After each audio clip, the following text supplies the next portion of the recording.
Hello, this is Brad, or Brad Wild.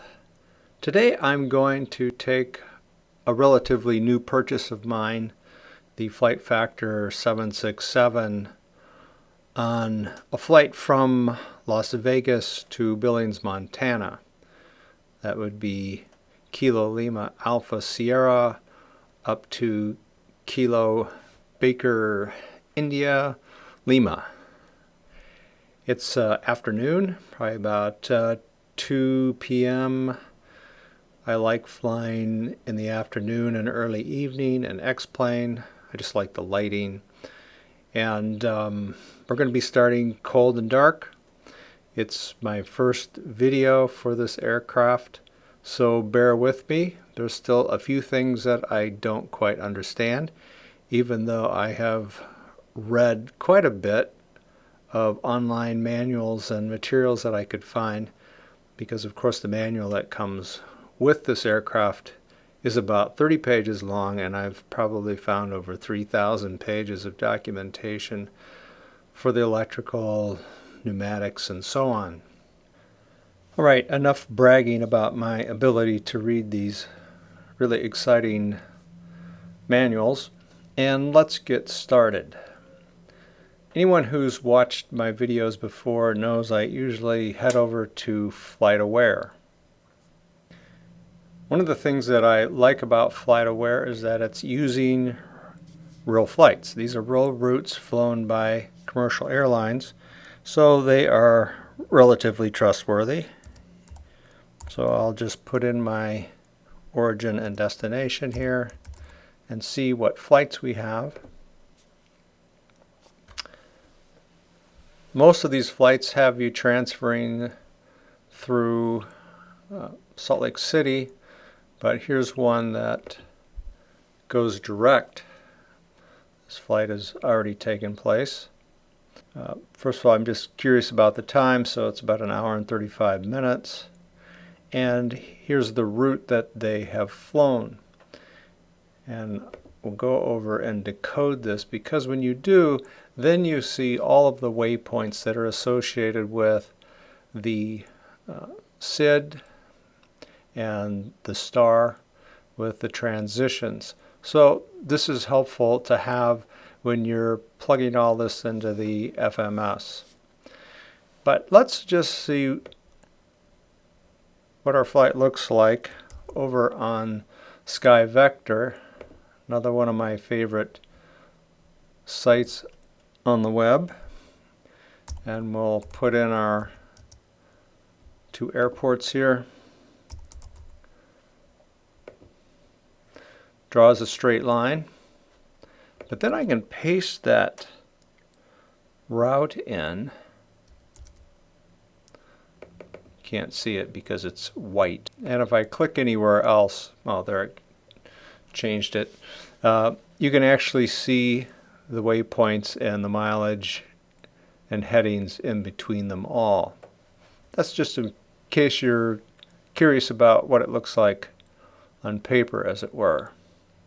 Before we go back to FlightAware, I want to check my departure and approach plates, just so that I can have some idea of what the FMC should be showing as I program it.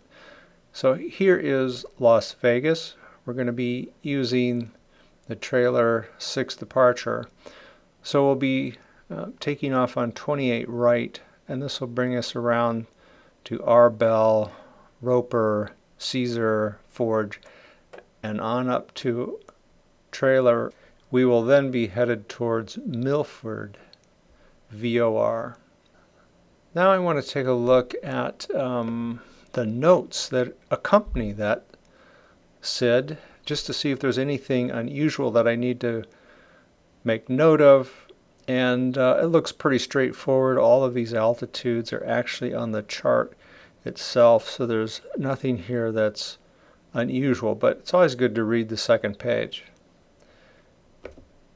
Now here is our star into Billings, but you can see our altitudes as we descend, and because we're going to be approaching from the east, you can see the fork that we'll take here. And finally, a chart of our runway, 28 right. And we'll take another look at this as we begin our descent. Now, finally back to FlightAware. I'm interested in selecting and copying all of these waypoints to my clipboard, and I'll tell you why. I've created a little tool here which will convert those waypoints into various files that can be used by the X-plane FMSs. So this one is going to be a .flp, which is used by the Boeing aircraft and X-plane. So I start by giving it a name that I'll recognize, KLAS, KBIL, and I'll paste in those waypoints. Select my source, FlightAware, and I want the Boeing.flp. I'll be departing on 25 right. Arrival is 28 right. And my SID, trailer 6, Yeltsin 1. I don't have a transition that I need to put in, so I'm going to go ahead and convert that. And the file is here, so I'm going to right click that so that I can actually download it right to my X-plane application. For the Boeing or the FlightFactor aircraft, that will be in plugins, avionics, and finally routes. So that takes care of building a company route and putting it into a .flp. Next thing I want to do is go over to fuelplanner.com. So I've put in my Boeing 767 here. I've got my origin and my destination. And I'm going to click on the load sheet, enlarge it here. So there's a couple numbers that I'm interested in. The main one I'm interested in is this takeoff fuel, and this is 36,000 pounds. Notice my CI here is 56, and this is the cost index. So the lower the number, the more economy; the higher the number, the faster and less economical the flight. So usually if they have more time, they're going to put in a lower cost index, but if they've got headwinds and they're falling behind, they can go up to 9,099 on your CI. So that completes our flight planning. Let's hop into the aircraft and get things fired up. Alright, starting out cold and dark. A few things about this airplane.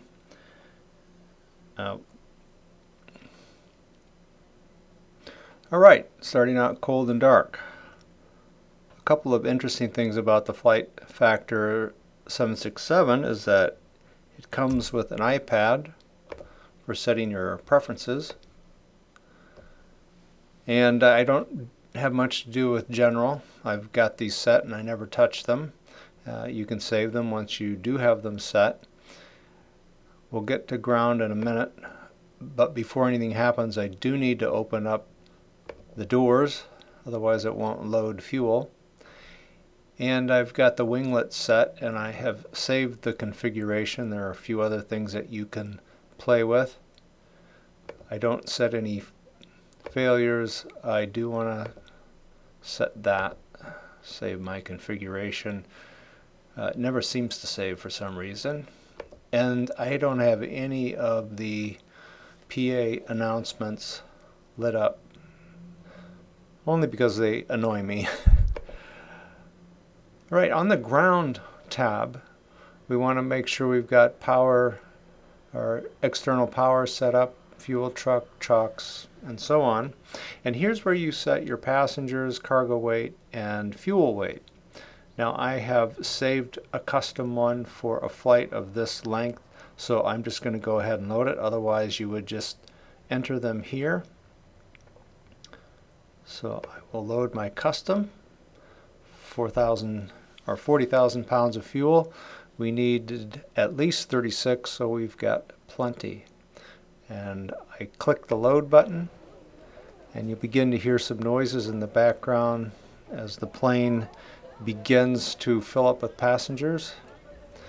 And they go away as soon as we've got fuel. So up to our overhead panel. By the way, this airplane does come with a checklist. I am not using it only because I am not completely convinced that it's as accurate as what I have found in the FCOM that I have read. But you're welcome to use it. As you complete things, things get checked off. But I've got my own checklist that I've put together. You are welcome to have it if you let me know. Ta-da! And it does change a little bit as I discover new things. But the first thing we need to do is get power to the aircraft. Start with battery, standby, power to auto, and click our external power, which is now available. Click our APU gen, which will be necessary. It does supply power in the event of an engine failure. Get our electrical switches all set.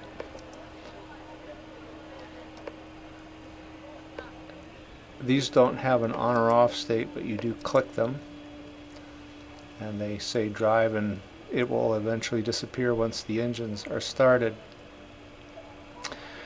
APU will leave off for right now. Get some lights set here. And set some backlighting here. That looks good. Back up to our panel. And next we need to get our IRS aligning. A little bit different than the Airbus. We just leave this stuff alone. Now some people just work their way down and flip on all the switches. I'm not going to do that. I'm going to follow the FCOM. But it seems to work if you just go down these panels and flip things on as you run across them. So these two hydraulic pumps do need to come on in order to keep things rolling. ELT is armed. We arm our emergency lights, close the cover. We'll leave cargo heat off for right now. Engine switches are off, fuel's off. You can see we're loading up here with fuel. No need to touch anti-ice, wipers. Let's turn on a position light so people know we're working. This is all stuff for communicating, and I don't pay any attention to that because, again, it just annoys me. We should get some creature comforts going here for the passengers. Also, some safety measures. We can deal with that in a minute, the cabin altitude. But we do need to get some air going through the cabin. We've all been on airplanes where it shuts down while they start the engines, and we can feel it rapidly warming up. So turn on the trim air on these two recirculation fans. Finally, the packs go on, and for now the isolation valves are on. Finally, all of our bleeds. So that completes the initial run through our overhead, and now we can go down and get our FMC programmed. Alright, our MCDU here, and we'll get started on our programming. I have the latest navigational data in from NavGraph, and we'll head on over and initialize our position. There is a little trick here. This upper left-hand screw, if you click it, you'll get a little orange K, which means that you can actually use your keyboard to enter items in the scratch pad. So I'll go ahead and clear that. Does make it go a little bit faster. Then click the R2 button, place our coordinates in the scratch pad, and then add them in for our IRS and get that started. Notice KLAS is in our scratch pad, so we just click L1 to enter that. And now it's time to put in that company route that we created. That's KLAS, KBIL. Enter it there. Route is loaded. Activate it. Execute. So we're good. And you can see that some of the legs have been entered in. Now we do have to set our departure and arrivals. So go ahead and click our departure.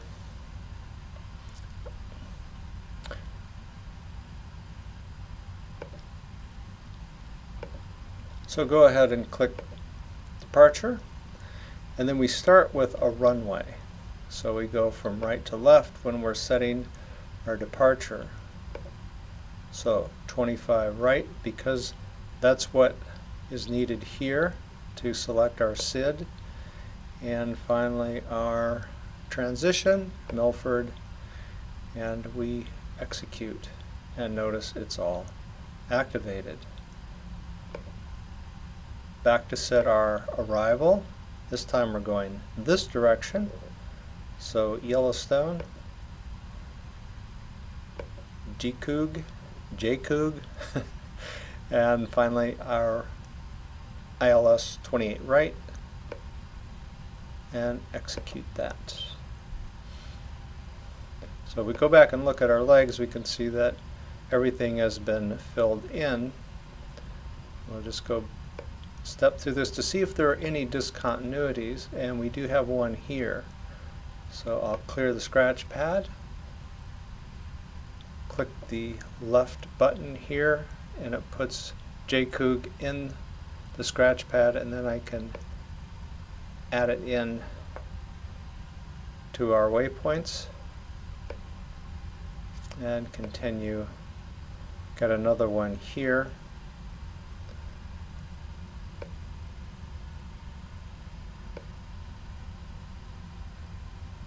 Execute. And there are vectors here. We probably will not have vectors because we're not using ATC. So I'm going to go ahead and click in the delete button and click vectors. And then I have to take care of this discontinuity. So I'm going to add it in here and click execute.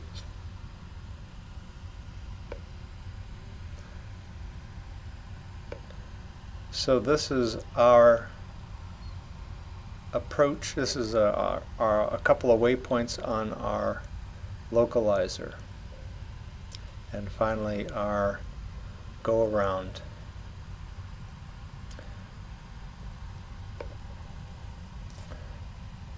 And time to put in our weight here. So it's just a matter of clicking the L1 button. We'll put in our reserves of 5. Flight level 350 for our cruise. Cost index, if you recall, is 51. This screen is taken care of. Over to takeoff. Flaps 5. Our thrust reduction is going to be 45, which is the average that they recommend. This again is for economics. We'll want to take note of our trim here, 4.3, as we will need to set that. Then to set our V1 speeds, click Select On, which turns it on, and then right 1, 2, 3, and now our FMS is programmed.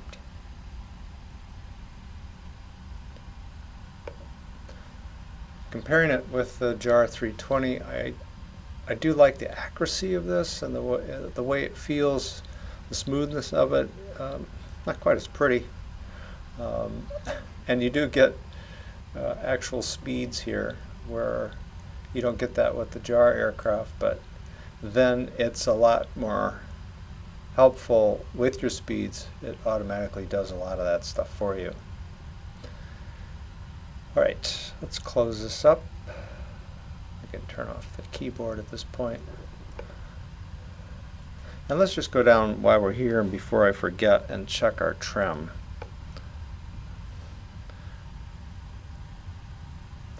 So we're quite a ways down, so we need to move these switches here. Whoops, got a little crazy there. Alright, 4.3.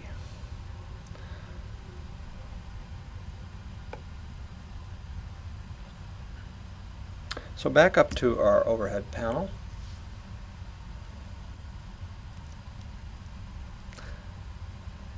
Yaw dampers on. Our electronic engine controllers on. These monitor the engines. We can click the rest of these pumps. The hydraulics, of course, are used for things like the gear, flaps, and so on. And our demand pumps all go to auto. Continuing down this column, we've got everything set. I'll turn on our APU in a minute. Cargo heat, it's optional. Might as well turn it on. Don't have to have passenger oxygen right now. Rammer stays off. Engine knobs stay where they are. We could add turn our nav lights on. And now we can set our altitude for our landing. I believe it's about 4,000 feet. We can double check it as we get closer. Equipment cooling is on auto. By the way, a little note about the door. You cannot get out of the cockpit. You cannot open that door unless you unlock it, which is done here. Took me a while to find that. And if it's dark, we could turn on a logo. Don't need to do that right now. Now we need to go across our instrument panel. These all stay default in their default position. No need to touch those. Our VOR DME, zoom in a little bit, can be set to auto. Flight director on. Arm our auto thrust. Turn on the co-pilot while we're here. Our bank limit stays on auto. We'll set these a little bit later.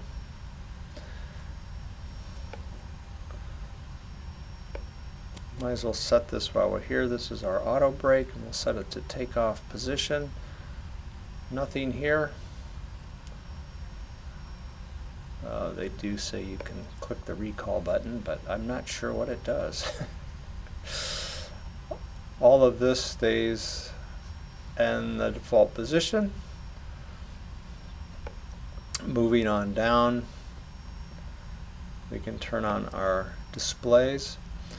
I'm particularly interested in this APU EGT, and you'll see that in a minute. Put our computer on auto, which is just if there's a problem with one, it will automatically flip over. Moving down this side, I prefer 20. I do not need to worry about terrain or weather.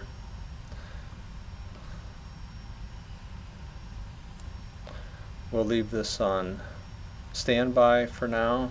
All of this stays the same. And we'll want to make sure that we eventually have our ILS set and our parking brake is on. So once we get our APU started, we can remove our external power and get our pushback.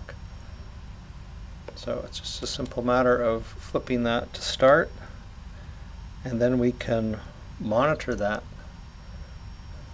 Zoom in here. We want to watch this temperature get up to 600, and it has to really top out before we remove external power, otherwise we'll lose it. I've learned the hard way. And we can flip this switch over to on once we see this run come on. It will snap to on, but the FCOM says to catch it before it does. So we have done that. And we're coming up on 600. And once it tops out, we can go ahead and remove our external power. Alright, looks like we're there. Go ahead and turn that off. Little flicker. Make sure our instruments are still lit up. Yep, we're good.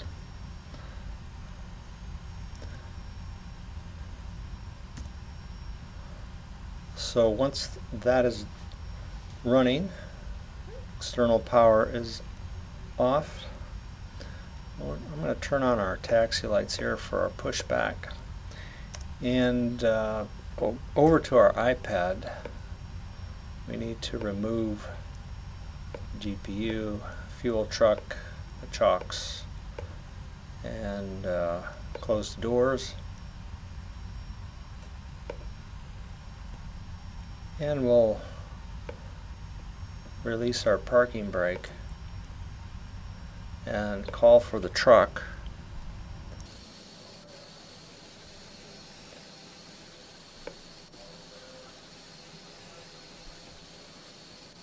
Push truck is controlled by the throttle, hopefully that you have mapped to your joystick, and also the roll for your joystick.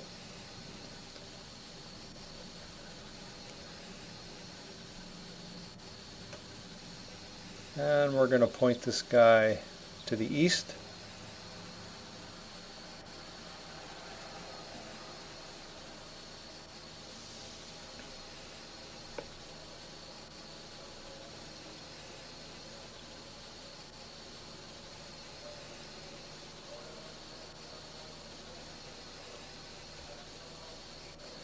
By the way, I'm using SkyMax Pro 3 or 3 Pro.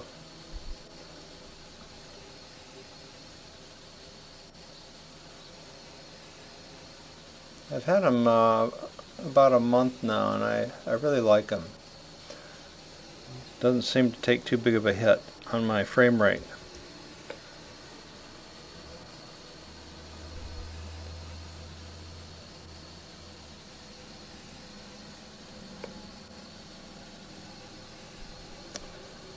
Alright, I think we're pushed back far enough. Make sure you get your brakes back on. And we'll send this guy packing. And now we can put away our iPad. So Just want to double check our parking brake. Yeah.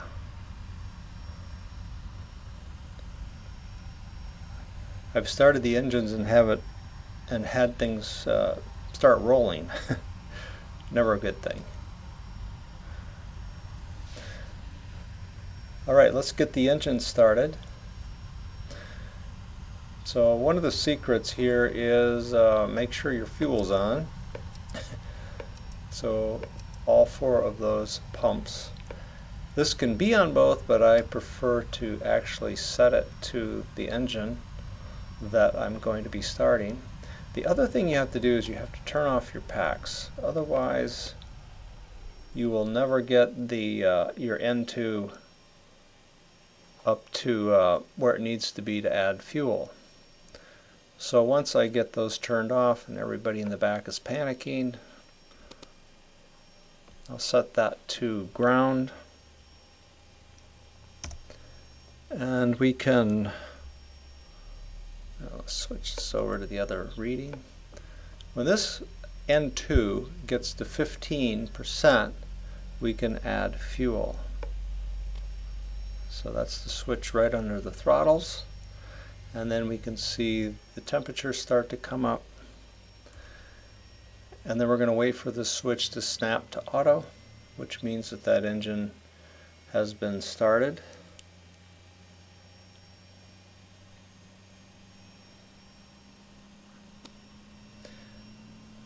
There it snapped. We can go over and start engine number 1.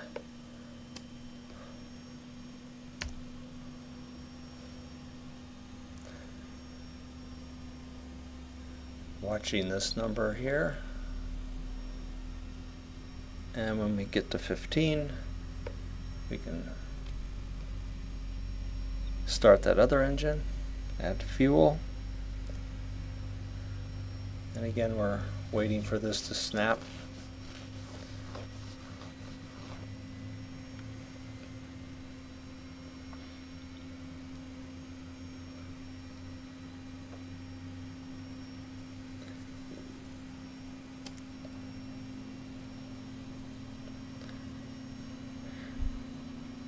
And we'll take a look and just make sure that everything is stabilized.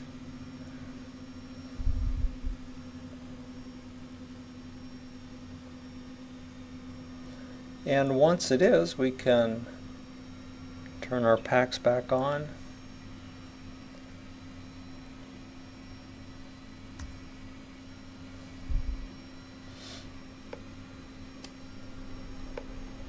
Everybody can breathe a sigh of relief. And these 2 isolation switches go off. Center one stays lit. And we can turn off our APU now. The APU gen stays on as far as I can tell. We are ready to taxi. Set our flaps to 5. Unlike the Airbus, we don't arm our spoilers. And we can release our brakes and begin taxiing.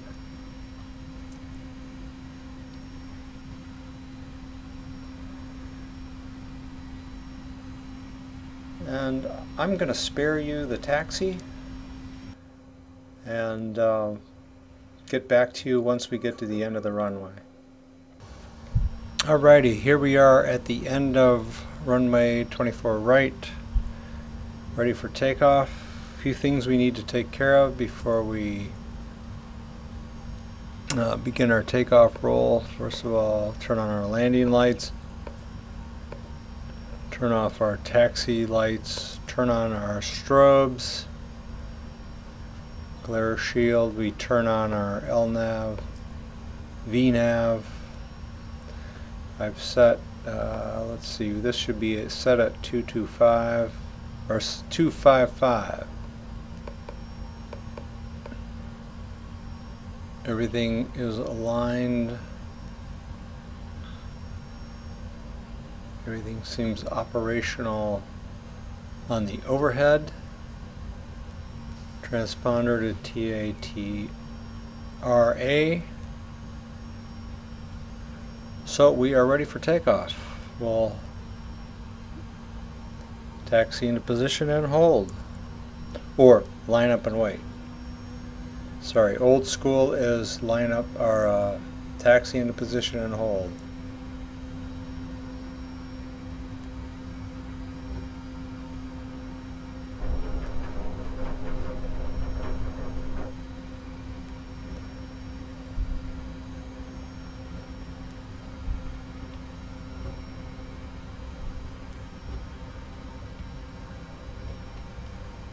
All right, cleared for takeoff.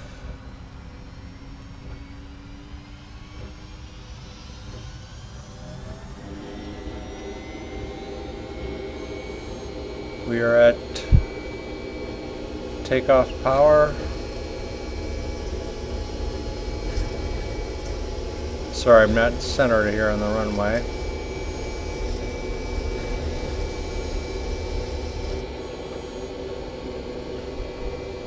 Caution, terrain, caution, terrain, caution, terrain, caution, terrain, Gear up. caution, terrain.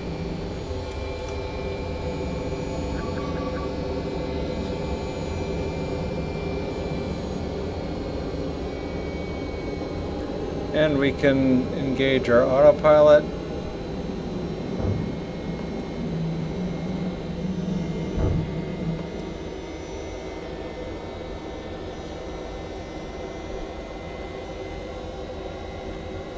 Flaps up.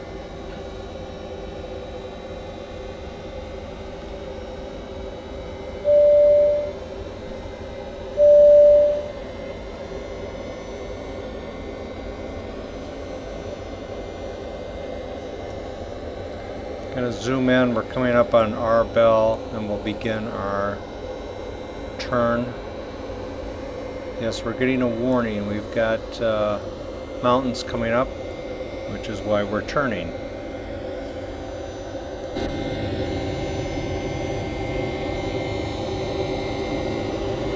Runway behind us, into the clouds.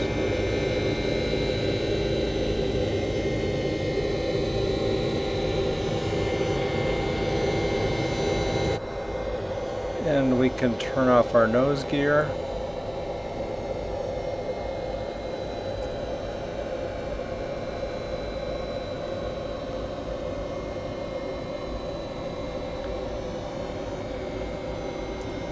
And again, we're just following our route on around.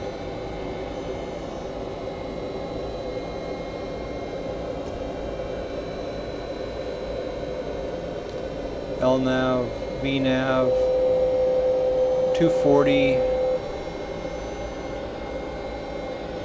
on our EADI. And we're coming up on 9,000 feet, which is our initial cruise altitude.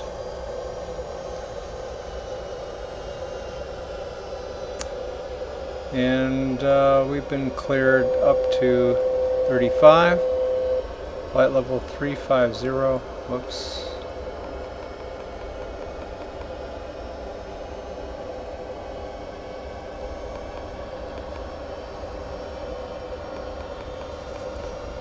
All right, and we just click VNAV, which is our pitch, and up we go.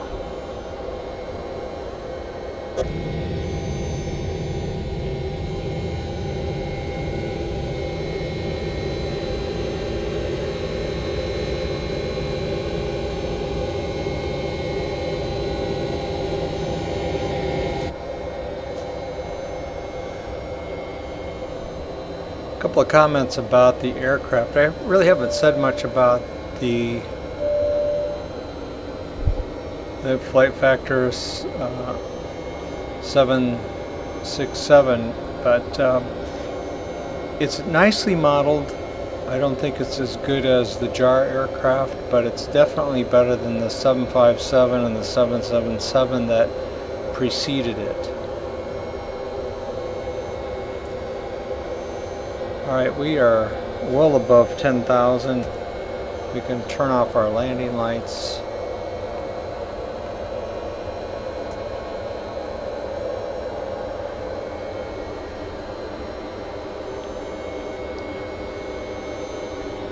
But yet the 767, once you get used to the putty color and the analog instruments, I guess it's a little bit of an older aircraft. Some of the things in the FCOM, the new FCOM, do not align with some of the switches and features of this cockpit. But once you get the hang of it, this is a nice airplane. Especially like the FMC. Its funky look notwithstanding.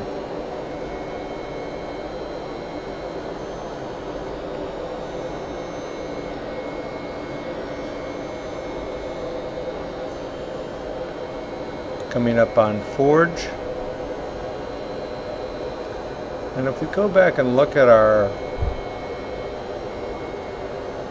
SID, we're coming up on Forge here, and then we'll turn to a heading of 46 and head on towards trailer.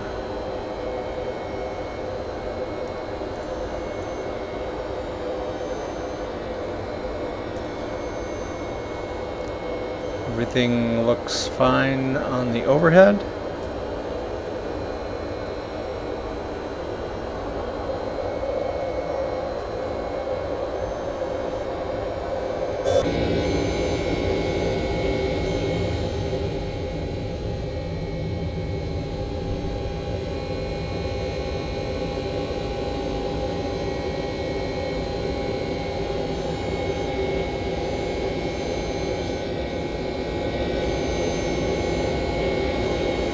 Las Vegas well behind us.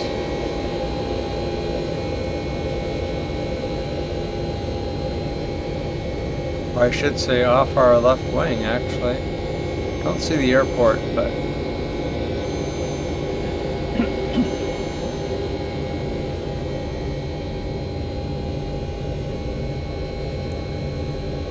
I don't understand those funky red lines, but maybe somebody can explain it to me.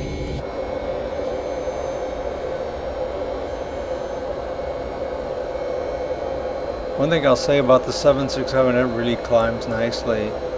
And now that we've reached our transition, we would adjust our altitude if it had changed from standard baro, which it has not.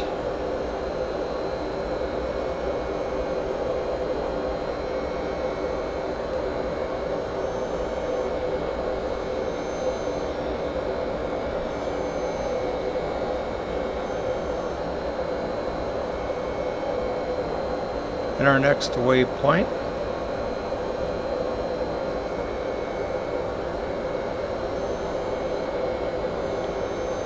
is going to be trainer. Pull this up and trailer, I'm sorry.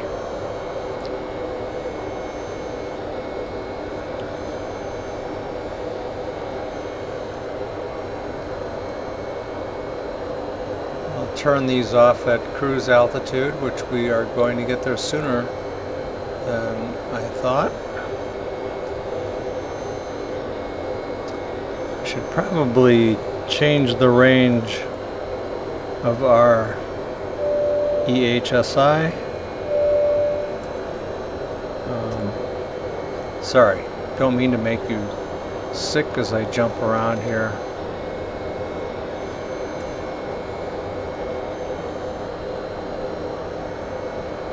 I wish there was a way I could turn this guy off forever, but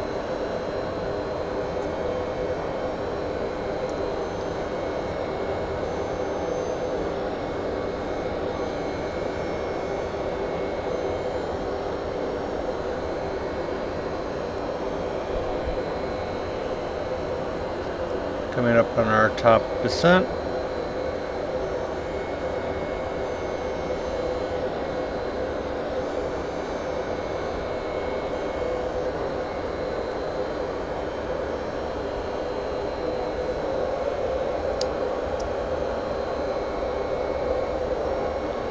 Another look out the window.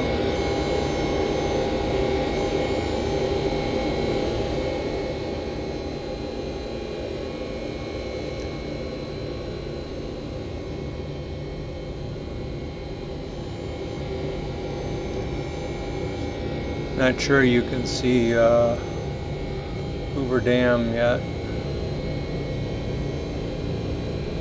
I believe it's over in this direction, but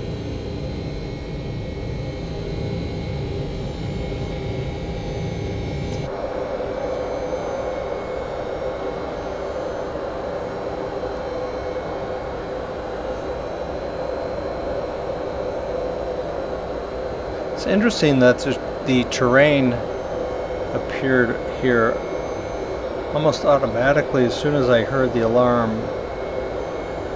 or the annunciation notification.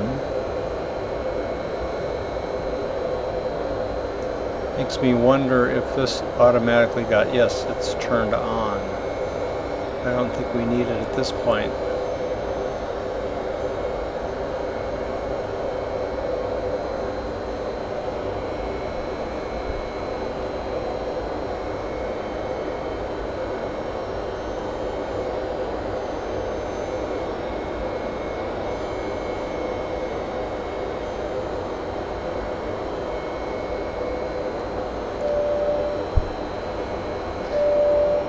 Yes, I hear you, I hear you.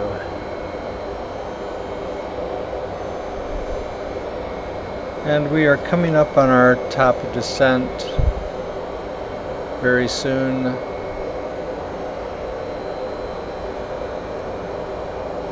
We're at 30,000, flight level 300.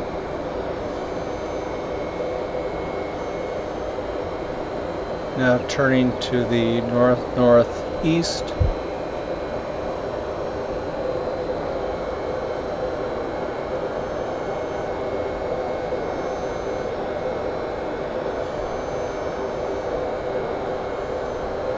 Sorry. The hat switch on my joystick is being crazy right now. And we can see our transition here, Milford.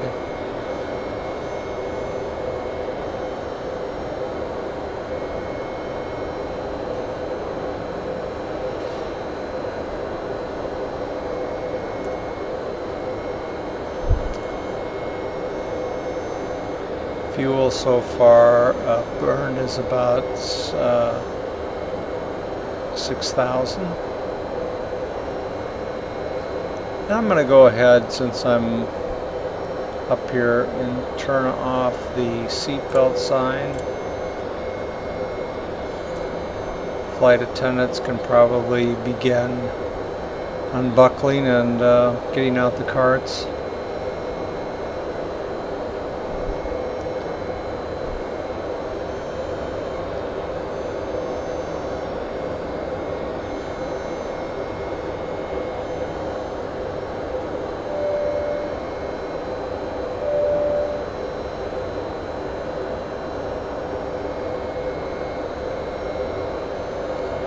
And in just a minute, as we reach our cruising altitude, you'll see the throttles come back and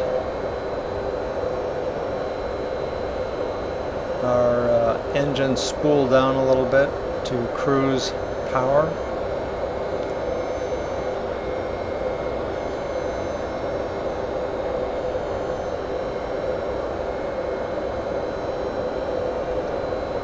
So it's showing a speed change here, and the EADI throttles come back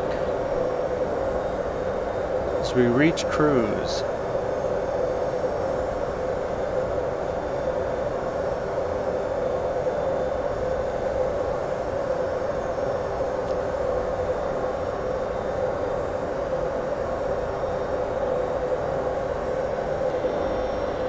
Alright, I'll get back to you a little bit later as we get closer to our destination.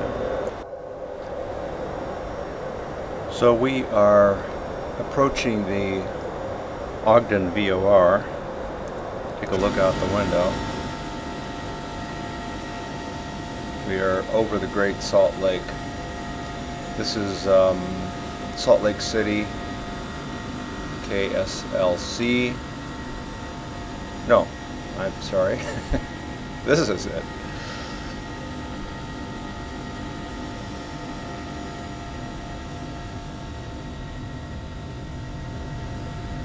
And headed up towards Ogden, mountain range along the eastern side of Salt Lake City. So we have 232 miles to top of descent, and we've got not much of interest here. So we are at 108 Zulu, and at 139 things will start to get a little more exciting here in the cockpit. So back to you in a while. So here we are coming up on our top of descent, just 28 miles.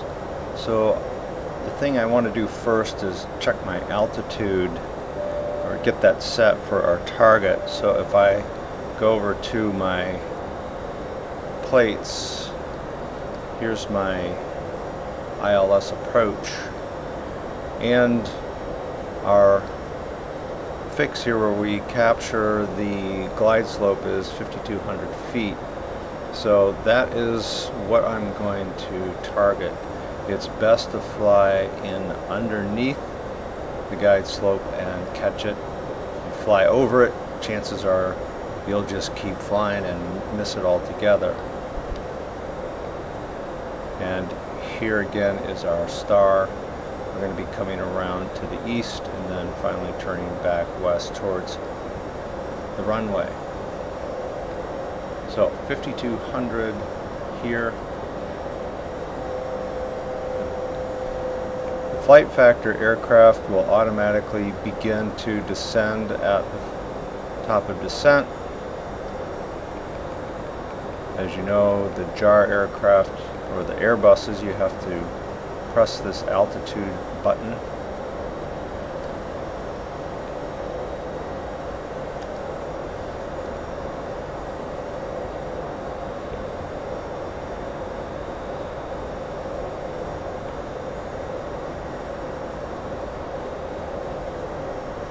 Seems kind of dark in here. Let's see.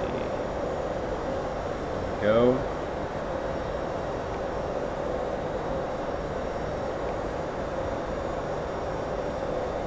It took me a while to find out how to adjust those lights. Our sun is setting.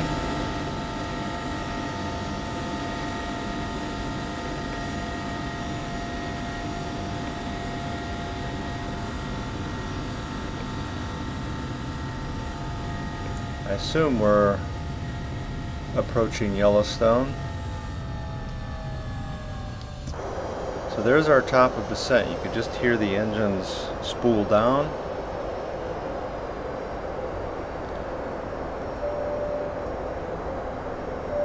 So they're,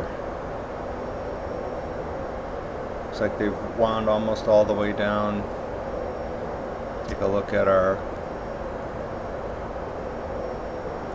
EHSI, and you can see that we have come up to our top of descent. Well, we're getting there. We actually haven't begun to descend yet. Interesting. The throttles really came back to slow us down, but we haven't actually begun to descend yet. So let's see what happens. And we probably should get everybody seated.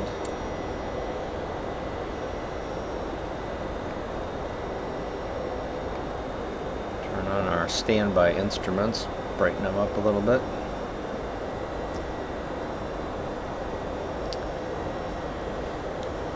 So again, watching our top of descent, we've reached that point.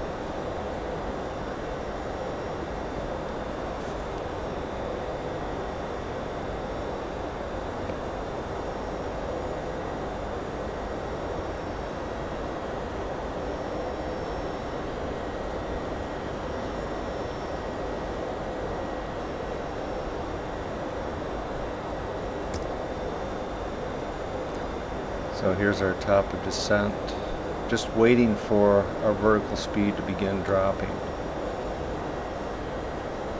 Again, we're at the mercy of the aircraft itself.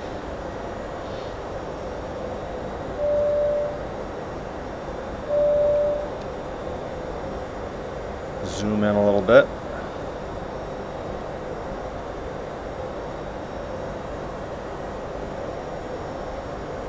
Alright, here we go. Vertical speed.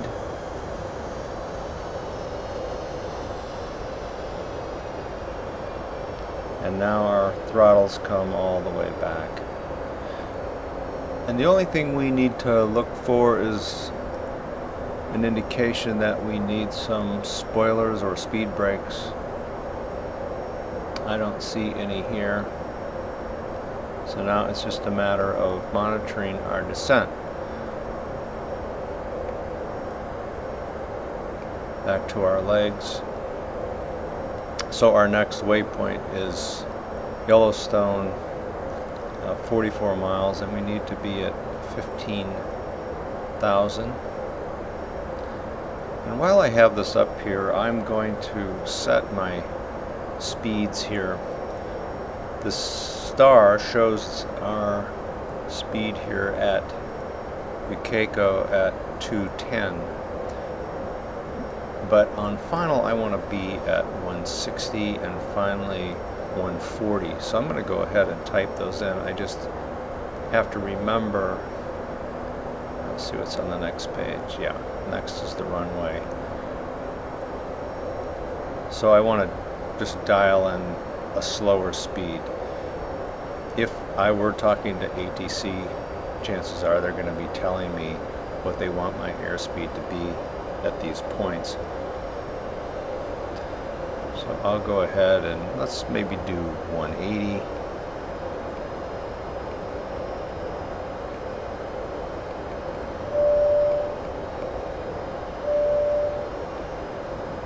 Here. And then 160. Let's make it 150. I want to make sure we're slowed down.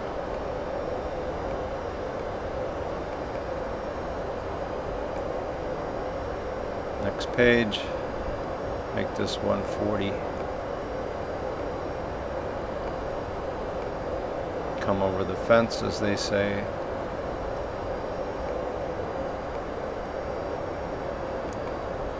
Our altitude here is 3,500 and change. So I can go up and set this properly. There we go.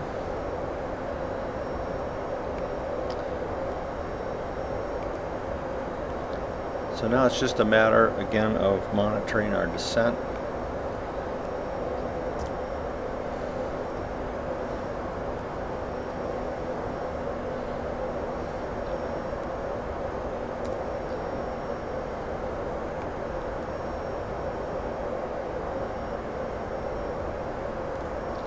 So we have 26 miles to Yellowstone, 2,000 feet a minute. No indication we need speed brakes at this point.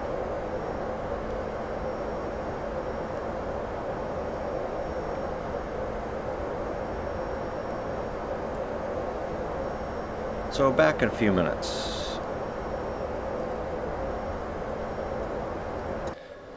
Alright, just monitoring our descent here. We missed our mark 15,000 at Yellowstone. At Grant we should be at 11,000.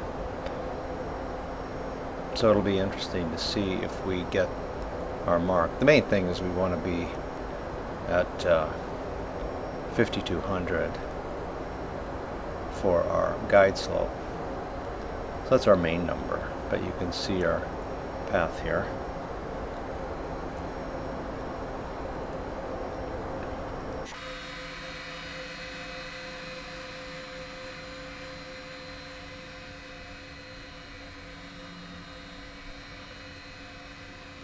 Hide this.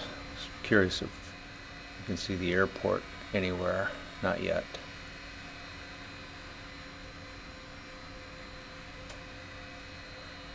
Billings, Montana.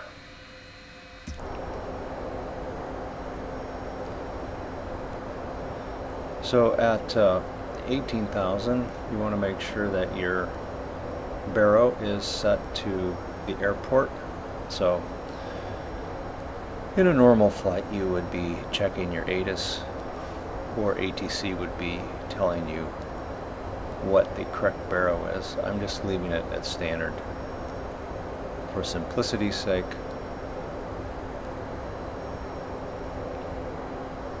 And back with you in a minute. Alright, we're coming up on 10,000 feet, and our speed needs to drop to 240, so the nose comes up, throttles to full idle, and our speed begins to drop. I've hidden the yokes just so we have a better view of our instruments. So again, we've kind of leveled out here while our speed drops.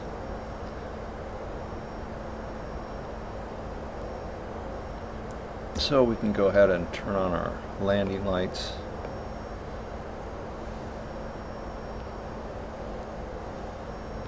It is dark. I set a speed key for my flashlight. If I can remember what it is. There you go. It's kind of nice. And then I've got the red one too.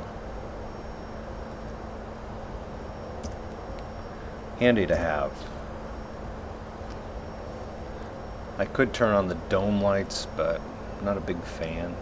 It's kind of gross. See what it looks like. Yeah, a little bit helps, but again, it's kind of annoying. Alright, so we are descending again. Let me set this a little closer range.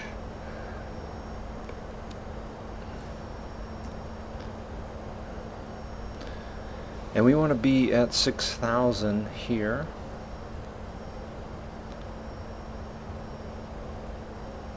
Speed is coming down. Pull this up. I want to be at 210.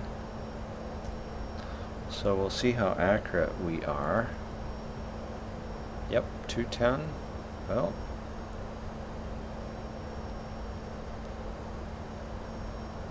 again, my main concern is that at Zellar we are at 5,200.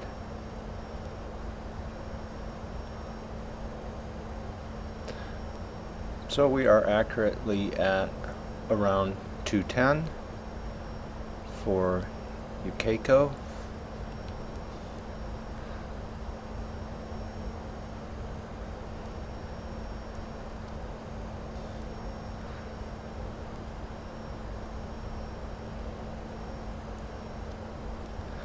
So we can begin to think about things we need to do for our approach.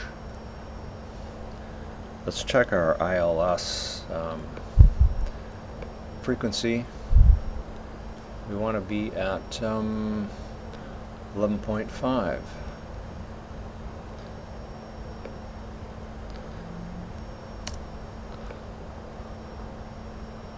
So Turn our knobs here.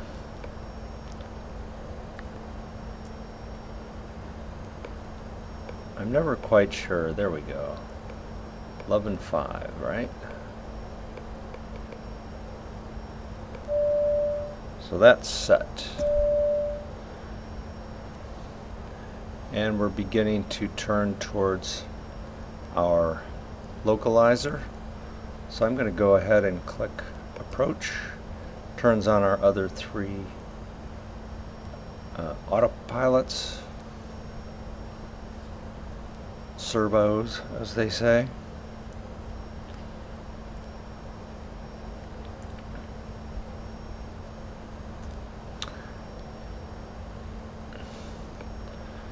Then we're going to set our auto brakes. Boy, it's hard to set that.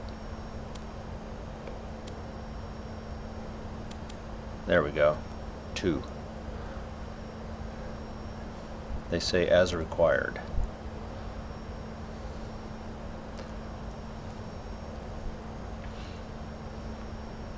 And we can put down a notch of flaps. Close this out. So we turn towards the runway. Zoom in all the way. And again, we're shooting for 5200 for Zellar. And it looks like our airport is out here.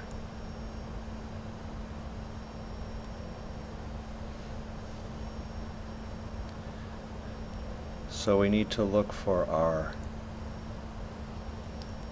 localizer flag and our guide slope flag. Pull up. Not sure why we're getting that message, but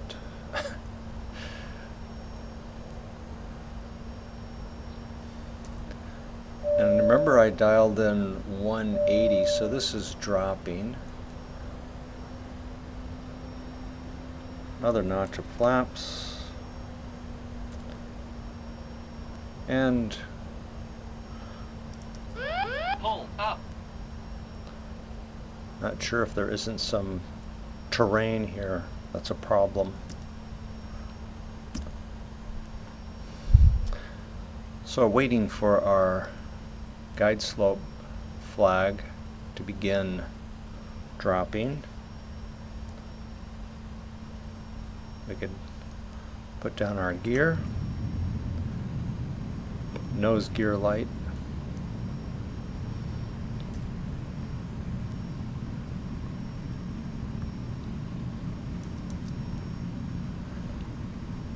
Our PAPI lights are showing all red, so that means we're not on the guide slope yet. We're still below it.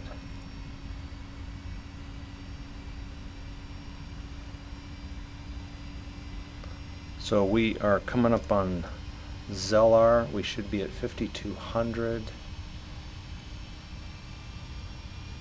Airspeed is coming down. Another notch of flaps.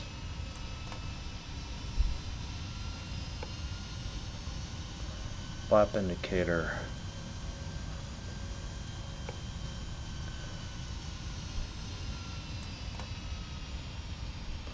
$20. And our guide slope flag has dropped, and it looks like we are on the guide slope. It's captured GS and the FMA. Another notch of flaps.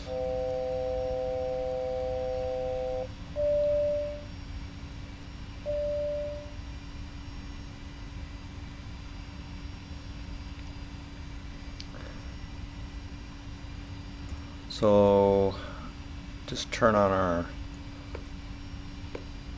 runway turn-off lights so we're ready. We can turn on our logo light as well.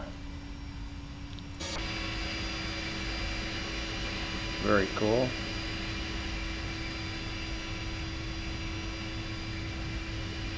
Looks like a steep guide slope. Usually they're about 3 degrees. I'd be interested to see what this one was. Right, we've got land green. 1,000. And full flaps.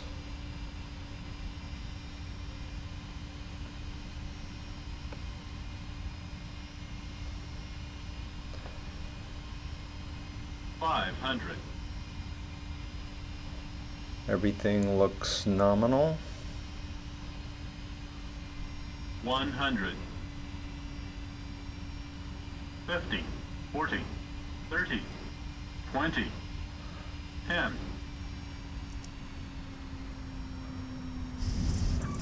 There we go. Reverse.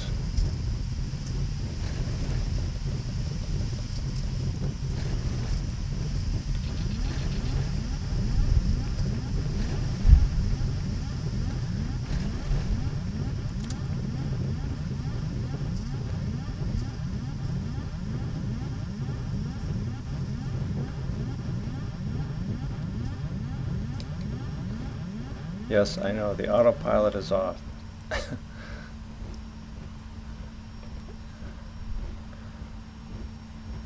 So we can begin cleaning up the aircraft.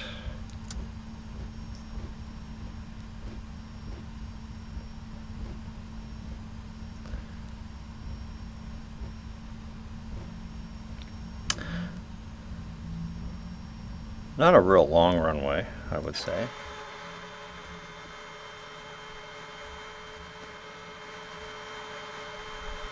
So I will not bore you taxiing back to the gate and shutting down, but I think I've demonstrated all of the features that I know of for a regular flight in this aircraft. Alright, thanks for joining me. Any questions, post them, and we'll take it from there.